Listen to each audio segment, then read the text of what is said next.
Olá, Aí. boa Ei, noite, seu Zé Vitor. tudo Boa bem? noite, querido. Boa noite. Cadê o senhor, seu Zé Vitor? Tentando Ela- ajustar. Cadê o senhor? Aí, seu Zé Vitor? Está meio alto? Não, tá ótimo. Tá ótimo. Deixa eu ver assim, esse aqui vai Tá ficar um bom. pouco alto. As pessoas. Aí, pode baixar um pouquinho, seu Zé Vitor. Aí. Ah, tá ótimo. Tá ótimo. Você está me ouvindo? Tá muito bom. Boa noite, querido. Boa noite, você está me ouvindo? Muito Você não bem. está Tá me todo mundo ouvindo? ouvindo seu Zé Vitor?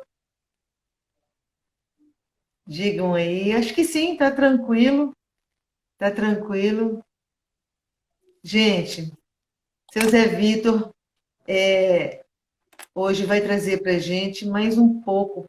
Eu combinei com ele, né, seu Zé Vitor, de deixá-lo livre para nos contar a história, o que ele pode nos trazer sobre a família Marques Guimarães. Então, eu vou mostrar mais uma vez, ó, seu Zé Vitor é autor do livro Jequitibá, uma saga, uma história. Vale a pena. Uma pena que parece que abaixar mais um pouco. O livro ou o seu Zé Vitor? Esse é o livro. Um É uma livro. pena, é uma pena que a capa fica espelhada. Ah, pois é. Vê o contrário, né? Então, gente, olha, então o seu Zé Vitor vai nos trazer hoje, para quem gosta de história, e quem é que não gosta, né? Ele está trazendo um pouco mais da história sobre Jequitibá, essa cidade que já nos presenteou com histórias maravilhosas. A gente está aqui reunindo, nós temos aqui um arsenal de histórias. Ei, Pedro! Ah, o Pedro Zico chegando. Muito bem, Pedro. Pedro está E sempre aí. Pedro Zico chegou aí. Então, gente, olha, o que que nós estamos fazendo? Nós estamos aqui reunindo um material que vai ficar registrado sobre a história de Jequitibá, e isso tudo começou a partir desse livro de seu Zé Vitor. E agora ele vai encerrar para nós essa etapa da família Marques Guimarães. Seu Zé Vitor, e aí? Nós chegamos até o momento em que a família Marques Guimarães dissolveu a sociedade, a Puquéria se casou, nós já contamos a história de Bruno Pardo, e estamos no momento em que a gente quer saber o que aconteceu com esses irmãos. Nós contamos na última live nossa sobre a última pessoa que nós trouxemos foi um dos irmãos, o Antônio Marques, não foi, seu Zé? Exatamente. Ele que E morreu em aí, seu 1800, Zé? E ele que morreu agora, em quem é o 1800. próximo irmão que nós vamos falar dele? Eu fiz um pequeno resumo aqui para ver se a gente consegue terminar. Na última aparição, nós terminamos a história da família Marx, já tínhamos contado a vida de 4 de seus membros, todos nascidos em Jequitibá. Hoje nós vamos falar dos 5 restantes e espero que a gente consiga terminar essa fase da história da cidade para que o Pedro possa dar continuidade falando sobre as famílias que se formaram pelas pessoas que vieram junto com o Antônio Marx para cá. Todos eles fizeram as suas famílias também, e são histórias também extremamente interessantes, porque cada um, a seu modo, se especializou naquilo que sabia fazer e progrediu e deu a sua contribuição para o conjunto da formação do que hoje é a cidade de Jequitibá, que naquele tempo ainda era um distrito bem bem desprovido de progressos, de maiores facilidades de vida. A vida era muito difícil, todo mundo bastante distante um do outro, né? Hoje, para começar, para a gente não sair do contexto, né? como a gente já disse que a família tinha um problema de geração de filhos, né? Eles tinham um problema de... Eu imagino que uma consanguinidade errada. Então, eles, 5 pelo menos, ficaram desorientados e não puderam contribuir muito para o desenvolvimento da sociedade que formaram quando compraram a fazenda dos pais deles. Hoje, nós já começamos com mais um, que também, para não fugir à regra, ficou meio abilolado. Ele é o José Marques, ele é o 6º membro, nascido em 13 de agosto de 1772. Era uma quinta-feira. José Marques Guimarães. José Marques Guimarães. Ele nasceu em 1772, foi batizado na igreja da Capela da Trindade pelo padre Inácio, que era tio dele, Inácio Manel de Andrade, era o capelão da Capela da Santíssima Trindade antes dela ter sido reformada, antes dela ter o estado atual que tem hoje. Ela ainda era menorzinho. Sim. Ele era um cidadão normal, a gente considera que ele era tem a referência que ele era um cidadão normal, porque o pai dele nomeia ele como 3º testamenteiro dele, quando ele faz o seu testamento no 29 de junho de 1798. Ele foi o 3º testamenteiro? Isso, ele foi nomeado pelo pai como 3º testamenteiro, significando que o pai... E ele tinha quantos anos, seu Zé Vitor? 72 para 98, 27 anos, né? 26 anos. Até então ele estava equilibrado. Então ele estava, o pai, pelo menos, o considerava equilibrado, porque o nomeou como 3º testamenteiro, né? Mas aí, mais ou menos 4 anos depois, ele já ficou louco. E há uma citação de que, naquele libelo que eu citei, naquela briga judicial sobre a doação, já fala que 4 anos depois que foi montada a sociedade, ele ficou doido e não participou mais de nada. Ele foi isolado pelo padre, como sendo um membro inapto a exercer qualquer função na sociedade. O registro de falecimento dele, que ele faleceu em 9 de novembro de 1842, de enfermidade desconhecida, conforme anotou o pároco que fez o registro de óbito dele. Ele foi sepultado como homem branco, solteiro, mentecapto. Aos 70 anos? Hein? Não, com 70 anos? 42, 70 anos? Eu não fiz a conta, não.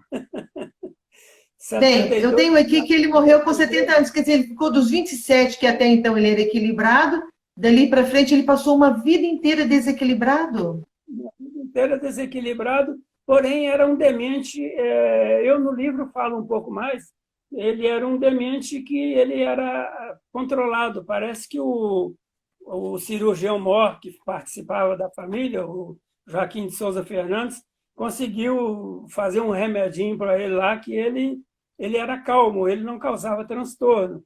Ele apenas não tinha capacidade para gerir nada. Ele vivia ao Deus dará, vamos dizer assim. Sim. Ele em outras ocasiões, em uma outra ocasião, pelo menos, ele é citado que ele ficou demente quando Dona Ana Marques faleceu. Parece que o falecimento da Dona Ana Marques, que nós falamos na sessão anterior, ela também faleceu com demência lá em Santa Luzia. Quando ela morreu, em 1806, o José Marques também acabou de pirar, né? Com isso aí, nós não temos muita informação sobre ele. Eu acho que a única coisa que eu posso contar dele é isso aí. Nós não temos muita informação. Ele nasceu, viveu e morreu. Nasceu, viveu 20 anos mais ou menos e morreu com 70 em estado de debilidade total, né? Quer dizer, mais de 50, em torno de 20 anos saudável e em torno de 50 anos demente. Exatamente. A maior Né? parte, né, da vida É. ele passou em demência. Mas era um Esse é demente o quarto tranquilo. irmão. Esse é o quarto irmão, José Marques Guimarães. E José Marques agora? José Marques é o sexto.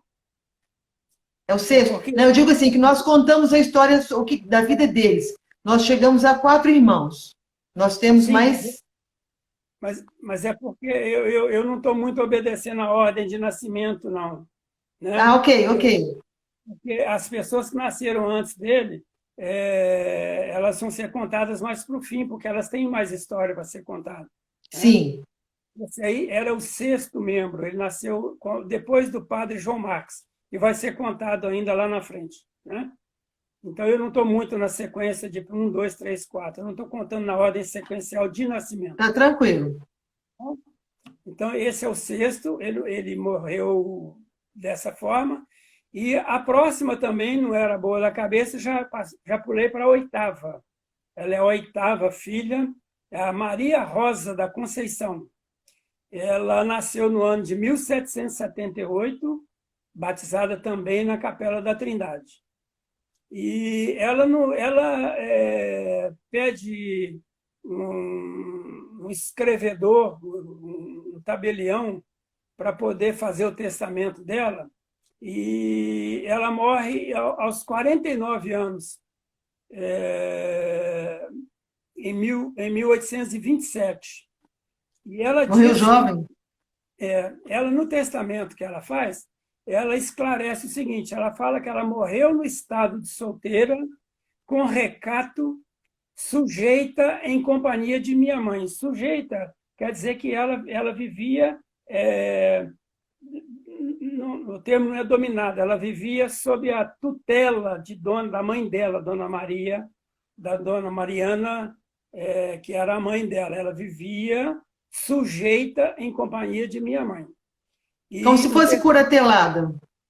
como se fosse uma curatelada Como pela se mãe. fosse curatelada. E ela, a É, Maria Rosa da Conceição, ela não tinha o nome da família Marques Guimarães, né? é engraçado que o nome dela é Maria Rosa da Conceição. Eles não puseram o sobrenome dela, né? Ela faz o testamento dessa forma. Ela poderia até assinar Guimarães em alguma coisa, mas na documentação toda que nós achamos, não há citação de sobrenome dela. Não quer dizer que eu não possa afirmar que ela não tivesse tido o Guimarães anotado no nome. Ah, Mas ok. nos documentos que nós encontramos, ela não tem o Guimarães, né? Entendi. O testamento dela foi aberto pelo padre José Soares Diniz.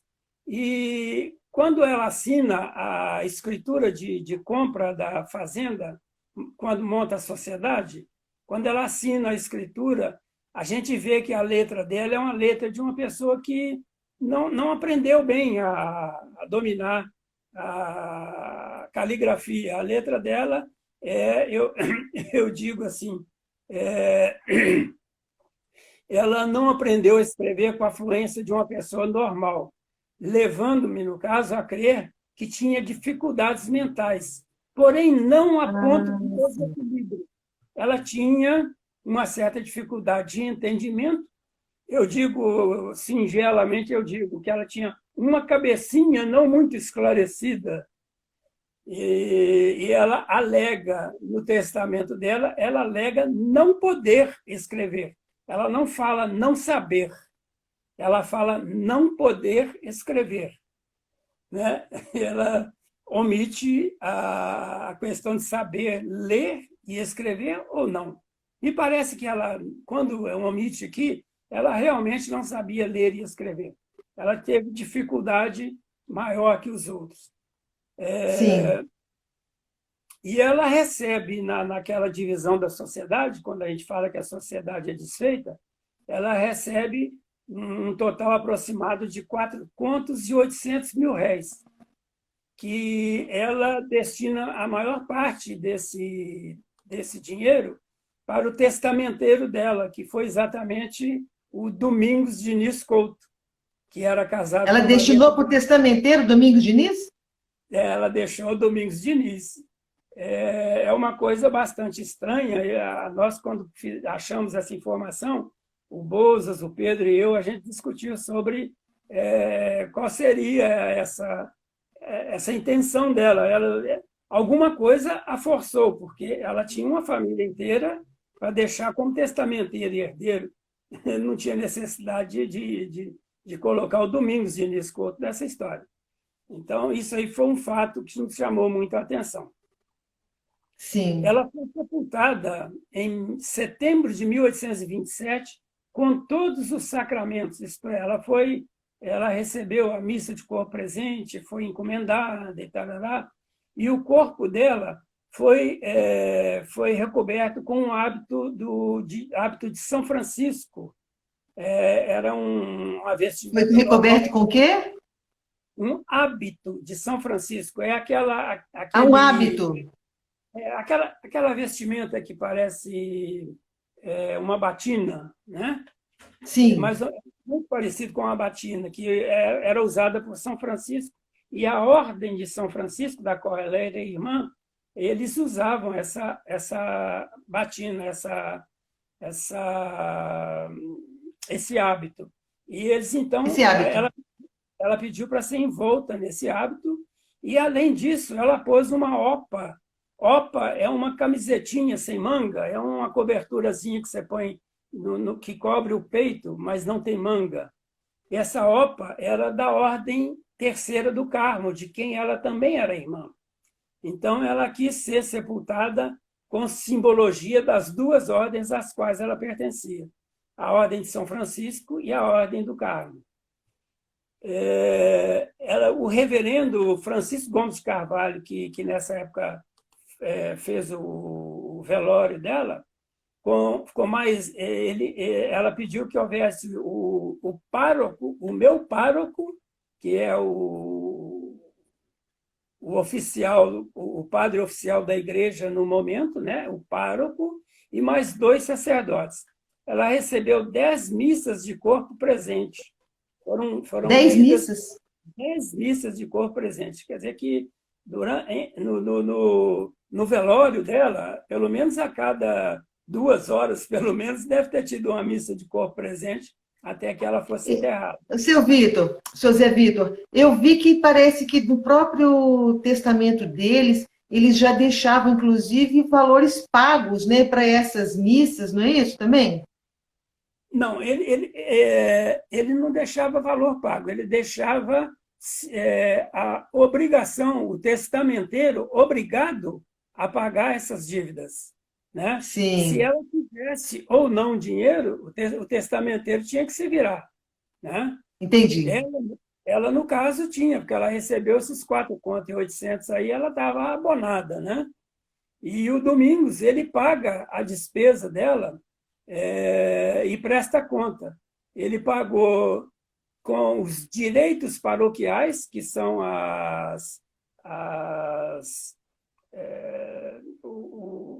o que se paga por... Como é que chama esse... Mas essas missas não eram tão caras assim, né, seu Zé Vitor? Será que essas missas eram tão caras? As missas, elas tinham mais ou menos um preço estipulado. Tinha missa de R$100, R$50. Mas o que será que diferenciava uma missa da outra? O que será que diferenciava uma missa da outra? Aí você me apertou, porque eu não cheguei a... Mas é curioso, não é? Uma missa custar R$50, a outra R$100. O que diferencia uma missa da outra, será, meu Deus? Mas e aí, vamos lá. Você me então tá. Difícil, porque eu não tinha pensado nisso. Mas e aí? Deixou as missas já encomendadas para ela, né? Ele paga os direitos do padre, quer dizer, o óbulo que chama, né? É o óbulo que é pago ao padre para fazer a parte dele, a encomendação e etc, etc. A fábrica, que é o abrir a sepultura e outras coisas. O fabriqueiro é quem faz o caixão. O hábito que foi colocado nela paga pelo caixão e paga pela missa de corpo presente, e o mais preciso, que normalmente era cera para fazer velas, para ficarem acesas durante o velório. E isso Mais aí, preciso? hein? Mais preciso? E o mais preciso, quer dizer, o mais necessário, o que mais que fosse Ah, o necessário. que mais fosse necessário. É porque eu pus o linguajar da época, que eu estou mais ou menos Sim, sim, repetindo. sim, sim, sim. E aí você já está dizendo que o que era mais preciso, o que não está incluído aí, provavelmente eram as velas. Era cera para fazer as velas. A E cera para fazer as velas. isso custou 50.090 réis. Esse conjunto de despesas, o Domingo pega um recibo do padre Francisco Gomes de Carvalho, que celebrou o enterramento dela, e cobra 50.090 réis. E isso é deduzido da prestação de contas, né? Esse dinheiro ela tinha. Se caso o testamenteiro pegasse um mais pobre que quisesse 50 missas, ele ia ter que se virar, porque ele tinha que prestar conta das 50 missas, né? Essa era a função do juízo dos órfãos, que era chamado juízo dos órfãos, onde era prestada a conta do testamento. Todo testamento que a gente vê, ao ladozinho dele, assim, tem uma observação. Kit com a fazenda, kit com não sei o quê, pagou os direitos, sempre a prestação de conta ficava anotada numa observaçãozinha ao lado do testamento, no início do testamento, o escrivão anotava, foi tudo acertado e tal, prestou conta direitinho e tal. Então, o cara tinha que mostrar recibo, a menos que a pessoa, muitas vezes a pessoa dizia, olha, eu confio tanto no meu amigo, que o que ele disser que pagou vale, sem precisar de recibo, sabe? Ela aquela história do filho do bigode, né? Sim, Ele falou que pagou 50 réis da missa e não tem que mostrar papel nenhum. Desde, desde, desde que o falecido tenha dito isso no testamento, né? é. Fora Outros não diz. tempos, outros tempos. Mas Bom, e agora, aí? Então, essa agora foi a Maria Rosa da Conceição. essa foi a Maria Rosa. A gente sabe muito pouquinho dela. A gente não tem documento quase nenhum dela, a não ser o registro de nascimento, óbito, a dissolução da sociedade e a citação do testamento da mãe dela, que fala que ela morou com ela sob a tutela dela e tal. Não tem muita Sim. informação, não conseguimos quase nada Ok, dela. ok. Agora nós vamos para uma pessoa das mais importantes, do ponto de vista não da cidade, mas do ponto de vista da história, que é a dona Maria Teresa de Jesus, que se casou com o Domingos Diniz Couto. Porque ela foi quem deu a oportunidade do Domingos Diniz Couto se tornar o potentado que ele se tornou, né? Foi a partir da foi a partir da herança que ele teve dela quando ela morreu, né? A partir do casamento, que ele passou a ser sócio dela com o casamento, ele começou a montar o império dele em função desse casamento que ele fez com ela, né? Ela nasceu no dia 20 de agosto de 1775, que era uma quarta-feira. E o padrinho dela foi o tio, que era o padre da outra lá, que era o batizador da outra. Ele agora é o irmão da dona Mariana, o Inácio Manuel de Oliveira, que era tio dela. Ela veio. Ele celebrou o casamento. Não, ele celebrou o batismo. O Ah, o batismo. batismo. O batismo. Casamento nós Não, vamos não, chegar. batismo. Não, não, eu pulei aí uma etapa. É o batismo dela. A gente, quando começou a imaginar isso aí, a gente tentou, leu várias histórias, leu muitos livros de outras pessoas que contavam como era a vida das crianças e dos jovens dessa época. Então, a gente tentou imaginar como é que esses meninos, esses filhos, teriam chegado à adolescência e chegado até esse momento em que a gente só descobre um documento dele depois do batismo, é quando ela se casa, né? Então, esse intervalo, a gente tenta fazer uma historinha, e eu contei mais ou menos dessa forma. Ela, como todas as moças daquele tempo, deve ter recebido instrução de primeiras letras e de assuntos domésticos, tais como tecer, coser e fazer alguns quitutes com o ensinamento das escravas da cozinha. A letra dela, na assinatura da escritura, é muito bem feita, muito bonita, e significa que ela teve um aprendizado bem proveitoso. Ela também, no testamento, que ela própria escreveu, ela não pediu ninguém para escrever, ela própria escreveu, no ano de 1837, e assina com uma letra muito bonita, né? Eu digo aqui, como todos os outros, nós não temos notícia da sua infância e juventude. Sabemos que ela vivia na fazenda, em companhia de sua mãe, como as outras irmãs, e o primeiro documento que a gente tem dela é o registro de casamento com o Domingos Diniz Couto. Esse Domingos, ele é natural da freguesia de Curral del Rei, e ele foi aparecer lá em Jequitibá a chamado do irmão dele, que é o padre José Soares Diniz, que, nessa época, ele foi nomeado coadjutor. Coadjutor é o padre que, além do padre nomeado pelo bispo para a igreja, como a freguesia de Santa Luzia era grande, o bispo deu ao padre nomeado, que era o tio do Pedro, que eu esqueço o nome dele, o Pedro, me desculpe. Pedro, cadê o nome do seu pai, do seu tio aí? Também me esqueci o nome dele. Daqui a pouco a gente vai lembrar. Daqui a pouco a gente lembra. Ele era coadjutor, quer dizer, ele era ajudante. E ele prestava muito, ele ajudava muito o padre João Marques, porque o padre João Marques não celebrava missas, apesar de padre, ele não acho que não gostava ou não tinha muito interesse, acho que ele tinha ele achava mais vantajoso tocar a fazenda do que ser padre na igreja. Então ele contratava os ajudantes para fazerem. E esse padre Diniz, ele frequentou a capela de Jequitibá e, indo à capela de Jequitibá, ele participava, ele ia à casa do padre João Marques para alimentar, dormir, aquele... Né, conheceu as irmãs dele. Conheceu as irmãs, conheceu a família toda e viu que tinha umas irmãs que dava para casar, né? Ele, então, dá um jeito de chamar o Domingos Diniz Couto, vem para cá, porque pode ser que você vai se dar bem aqui. E como se deu bem?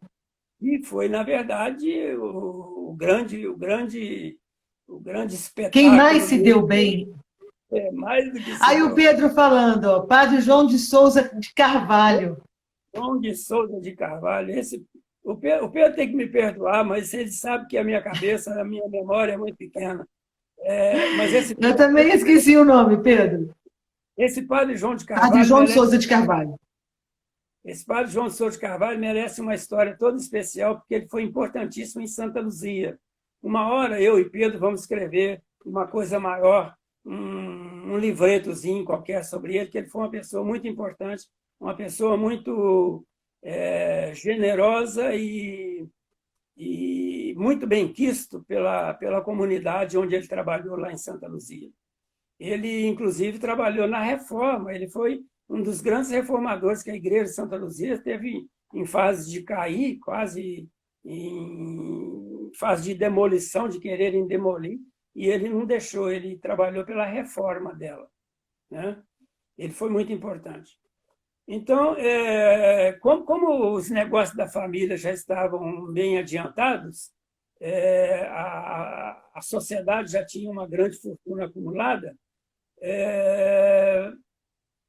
com a situação que foi criada depois de 1812, quando foi feita a doação, aquela famosa doação que criou um problema danado, que o Antônio Marques, doido, passa a parte dele para o padre João Marques, isso criou um ambiente muito ruim na família, né?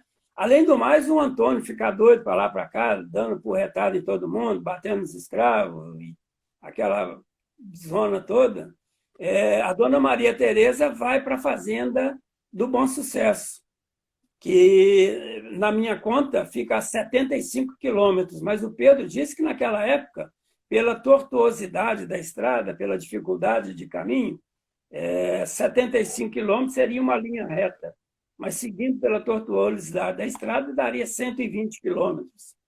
E isso era bastante para você andar a cavalo, não dava para você ir na fazenda Jequitibá todo dia. Ela acabou ficando... É longe. Bastante longe. Ela foi morar lá sozinha, e o padre João Marques, com o sentimento de ajudá-la a desenvolver, a progredir sozinha, ele providencia alguns agregados experientes que já estavam trabalhando com ele há algum tempo e manda para lá, para essa fazenda, juntamente com um pouco de escravos também, para dar andamento no plantio das terras, para poder começar a produzir e ter uma autossustentabilidade. Nessa fazenda foi construída uma bela casa, uma casa grande com vários quartos para agregados também, com uma senzala não para muitos escravos, mas uma senzala pelo menos para os escravos que ficavam mais associados à casa, para servir a casa e para servir nas plantações comestíveis, né? nas plantações de hortaliças, de feijão, de arroz ali perto da fazenda, da casa da fazenda. A casa, quando nós fomos vê-la, logo que eu fui aí, no início, há uns 10 anos atrás, a casa ela tem uma parte que é um sobradinho de 2 andares. Ela tem um quarto, olhando a casa de frente, a parte esquerda dela, da esquerda para a direita, começa com um sobradinho, uma salinha de visita, mais ou menos alguma coisa parecida, subindo uma escada, vai para um andar superior, onde deveria ser o quarto de morada deles, do casal ou dela sozinha, não sei. Né? E dali, daquele alto, você tem uma visão bonita da fazenda, dá para ver até o rio. E ali deveria ser a área de fiscalização do andamento daquela regiãozinha da fazenda ali, do entorno da casa da fazenda. Essa casa, alguns anos depois nós voltamos, eu creio que há uns 2 anos atrás, a última vez que eu fui lá, ela já estava bem caidinha, com bastante perda de qualidade. Que pena. Ela, se demorar muito, me parece que o dono atual dela não tem pretensão de reformá-la. Reformar a fazenda. A casa, né? Se demorar muito, ela provavelmente não vai resistir mais uns 10 anos, não. Mas ela... Seu Zé Vitor, eu fico imaginando se a gente pudesse, para juntar com o que o senhor está trazendo, com o que o Pedro está trazendo, se a gente pudesse trazer esse vídeo ou foto mostrando essas fazendas como elas eram, ou o que restou hoje, eu acho que ia enriquecer tanto esse trabalho também, não é?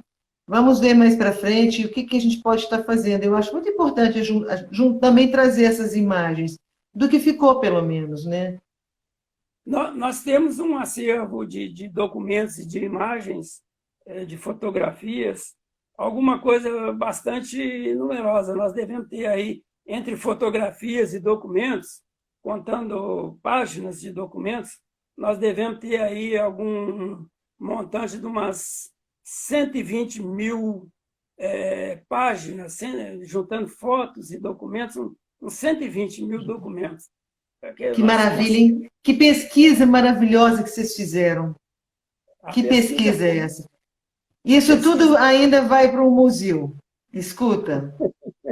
O Museu de Jequitibá, escuta. Mas e aí, seu Zé Vitor? E aí? Eu gostei da sua ideia de fazer uma exposição aí. Quem sabe depois dessa pandemia...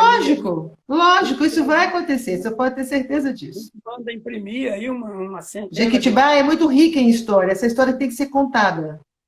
Eu acho que você teve uma ideia brilhante aí, viu? Se alguém se animar, eu estou disposto a, se eu estiver vivo até lá, eu estou disposto a colaborar Nós e já eu estamos ficaria muito bastante feliz. animados.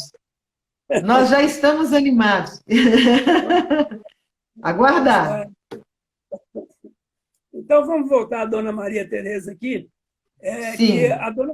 a Dona Maria Tereza, numa dessas vezes que o padre José Soares Diniz foi à fazenda, ela comentou com ele, olha, padre, eu estou com muita dificuldade na minha fazenda, porque eu não tenho pulso para administrar a escravatura, eu não tenho muita noção de como é que as coisas devem funcionar.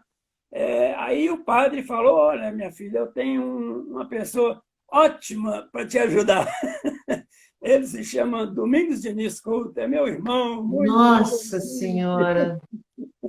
Então, ele chega e Ele começa. chega para receber o que ele recebeu, uma loteria esportiva, né?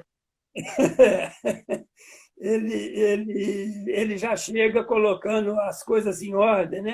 Já a administração de quem conhecia, porque tinha conhecimento já da parte da família dele, ele tinha um avô português que era comerciante nato, esses comerciantes que vieram e enriqueceram aqui no Brasil por saberem fazer negócios, né?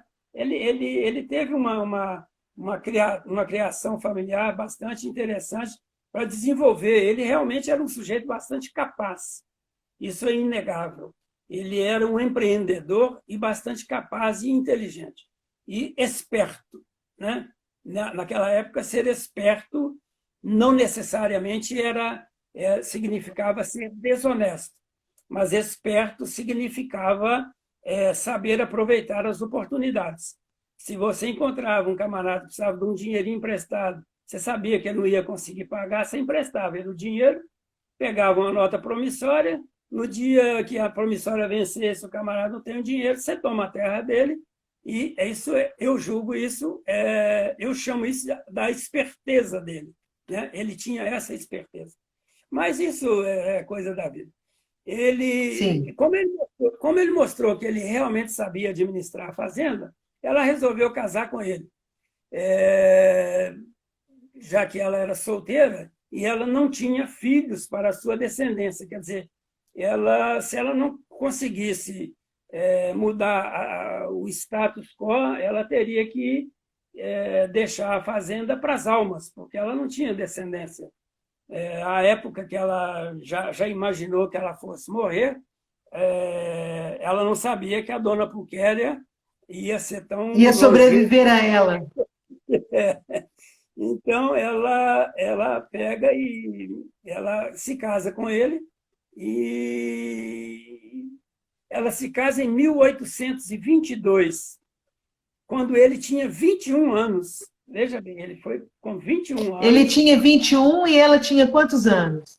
ela tinha 47. Bastante, a diferença de idade era bastante grande. Ela já era bem mais que quarentona, já tinha passado de quarentona.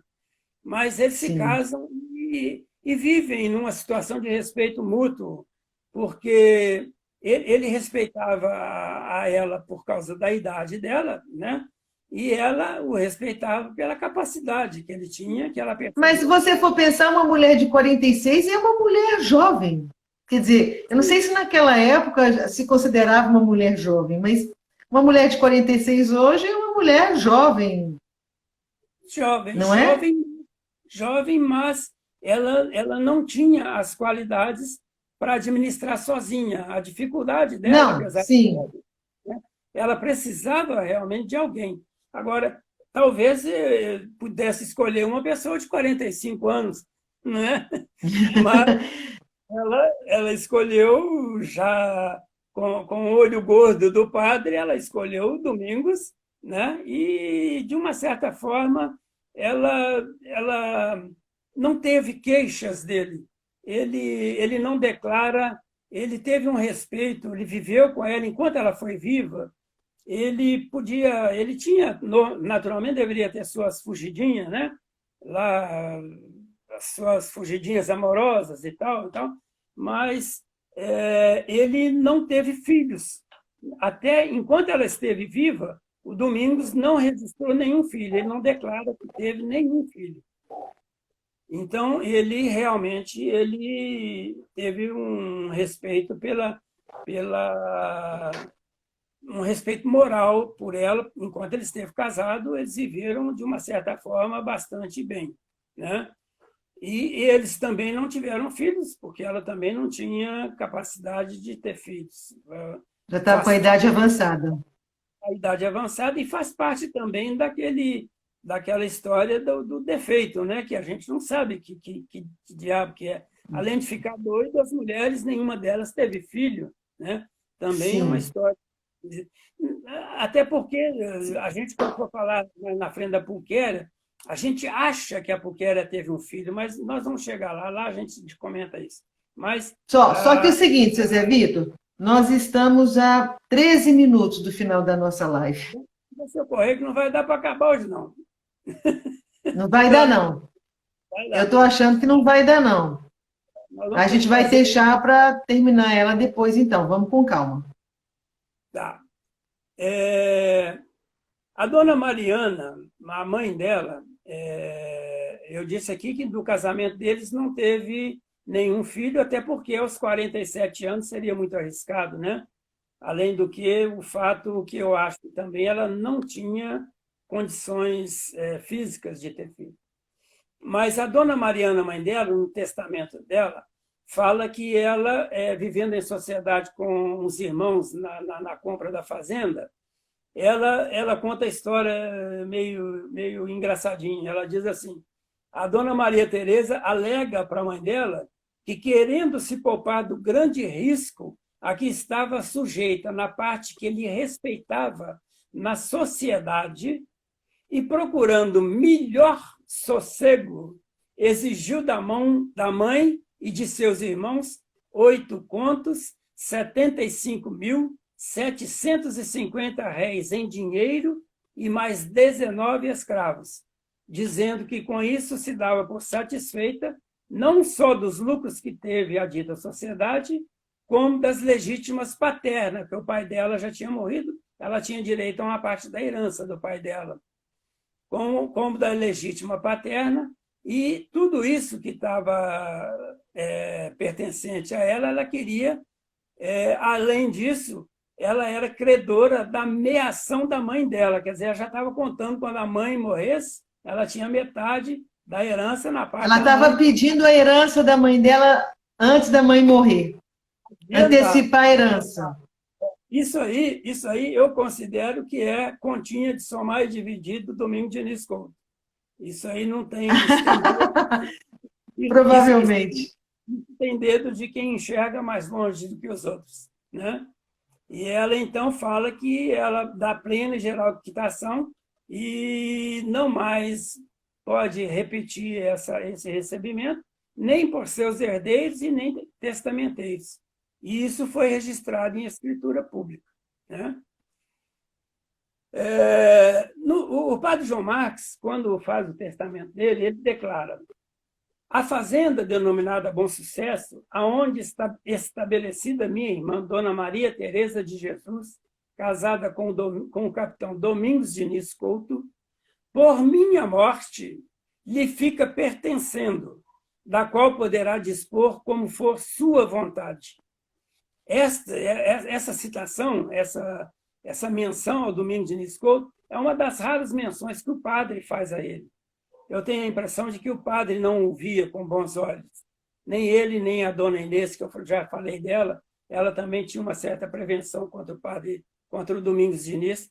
Contra o Domingos Diniz. Domingos Diniz, por causa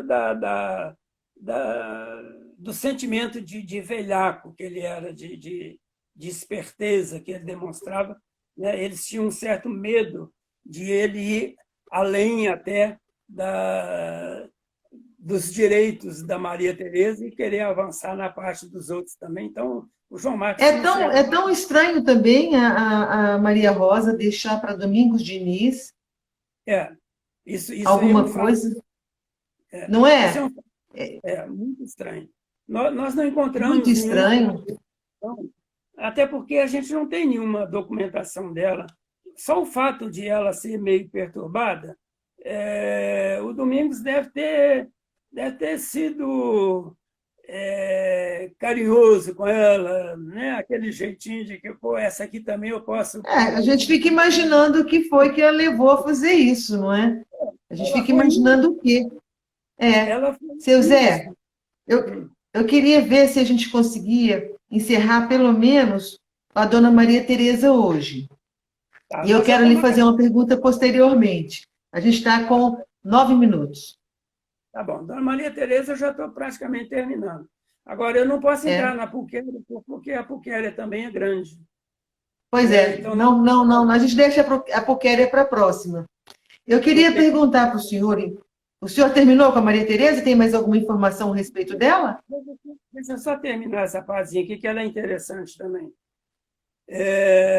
Eu disse que uma das poucas ocasiões em que o padre João Marcos cita o Domingos é quando ele fala que ele deixa a fazenda Bom Sucesso para ela, já dizendo que ela já era casada com o Domingos Diniz Couto. Sim. O nome dele na boca do padre aparece muito pouco, e essa é uma das poucas vezes em que aparece. E o Domingos continua fazendo a administração da fazenda, fazendo muito bem, digamos assim, né? Ele administrava muito bem a fazenda, e ele foi realmente, com esses dinheirinhos que ele recebeu da Maria Rosa, da Da Maria Tereza? Dona Maria Tereza, ele foi comprando novas terras, novas possessões, usando esse argumento, porque nós lemos um documento, já que eu posso aumentar um tiquinho aqui, deixa eu aproveitar para contar esse caso, porque que eu Sim. tenho a impressão de velhaco dele. Porque nós encontramos um documento em que ele cita que um vizinho dele tinha uma terra que interessava para ele, porque tinha uma nascente de água nessa terra desse vizinho. Mas a terra não era boa, a terra não dava para o indivíduo produzir, para sobreviver. Ele, então, vivia em dificuldades. Aí o Domingos foi lá e emprestou para ele um dinheiro, financiou ele e tal, até que ele realmente quebrou e o Domingos tomou aquela Lembrou. terra dele, exatamente porque a ele interessava aquela nascente de água, que era importante para o resto da fazenda dele. Ele era vizinho dele, a água saía de lá e entrava nas terras do Domingos.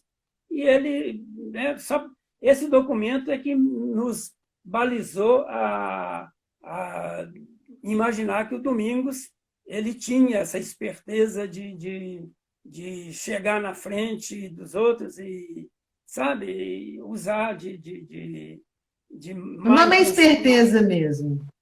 uma esperteza um pouco mais que esperteza, mas chamamos de esperteza, né? Ele então, em várias partes da região que ele foi adquirindo, ele foi aumentando o território da fazenda do Jequitibá, da fazenda do Bom Sucesso, várias partes, a agricultura não era aconselhável de ser feita. Então, ele começou a plantar café em algumas regiões mais altas, que o café gosta de uma região mais alta, mais fria, e também usar áreas ruins, onde havia capim, para mexer com gado. Ele, ao invés de mexer só com a agricultura, ele expandiu para a cafeicultura, né, que não deixa de ser agricultura, mas é uma agricultura especializada, né?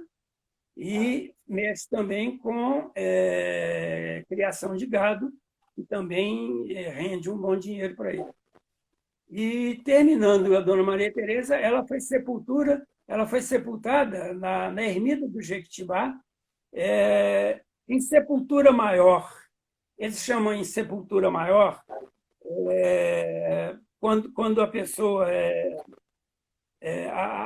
a sequência de ser enterrado dentro da igreja era a seguinte: o padre era ao pé do altar, né? O sacerdote era enterrado ao pé do altar. Logo depois dele vinham as pessoas importantes. da família dele, das pessoas importantes da cidade. E a sepultura maior era uma sepultura onde cabia duas, só se colocava uma pessoa, né? Para ficar bem próximo na igreja tem o lado da epístola e o lado do evangelho, né? Então tinha também culturalmente a religião católica, na religião católica culturalmente existia a vantagem de ser enterrado ao pé do altar, que estava mais próximo de Deus, e ao lado do evangelho ou da epístola, também fazia diferença. Enterrado ao pé de um altar da santa da preferência dele, às vezes tinha altar de Nossa Senhora da Boa Morte, ele, para ser enterrado ali, era uma pessoa muito especial, era escolhida.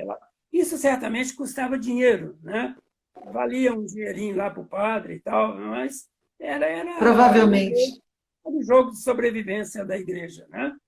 Ela, então, Sim. ela é sepultada em sepultura maior, com todos os sacramentos da penitência e extrema-unção, também acompanhada por 4 sacerdotes e solenemente encomendada.